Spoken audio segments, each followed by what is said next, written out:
جیسا کہ فلم رنگیلا میں ارمیلا تنہائی کو ایک سزا قرار دیتی ہے۔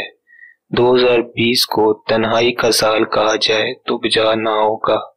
کورونا وائرس نے انسان کو علیحدگی میں رہنے پر مجبور کر دیا ہے۔ دنیا جو کہ ایک گلوبل گاؤں بن چکی تھی، 2020 میں اسی دنیا کے باسی ایک دوسرے کے لیے اپنی سرحدیں بند کرتے نظر آئے۔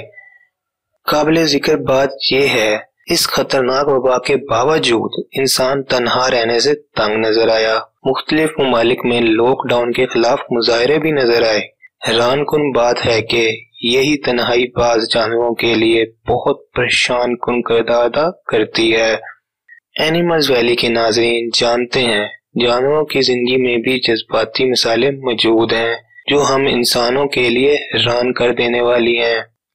مثال کے طور پر حالیہ انکشافات میں آیا ہے کہ مچھلیوں کو باقاعدہ دکھ درد محسوس ہوتا ہے، یا مچھلیوں کا ریفریشنل مواصلات کا استعمال کرتے ہوئے ایک دوسرے کو خوراک کا بانٹنا، یا پھر شہد کی مکھیوں کا افسردہ ہونا شامل ہے۔ آج ہم آپ کے لیے لائے ہیں ایسے ہی جذباتی جانور جن کے لیے اکیلا رہنا ایک عذاب کی طرح ہوتا ہے اور وہ تنہائی کی وجہ سے مر بھی سکتے ہیں۔ جی ہاں، تنہائی سب سے زیادہ اثر چونٹیوں پر کرتی ہے جو کہ اس کی وجہ سے مر بھی سکتی ہیں۔ ایک حالیہ ریسرچ کے مطابق، جس کا حوالہ نیچے کامنٹس میں دیا گیا ہے، سماجی تنہائی ایک خاص قسم کی چونٹی میں ان کی موت کا سبب بنتی ہے۔ مالیاتی طرز عمل اور سائیکولوجی ایکسپیریمنٹ میں شائع ہونے والے اس ریسرچ کے مطابق، چونٹی جب تنہا ہو جاتی ہے تو یہ اپنی خوراک صحیح طریقے سے ہضم نہیں کر سکتی، جو اس کو جلد موت کی طرف لے جاتی ہے۔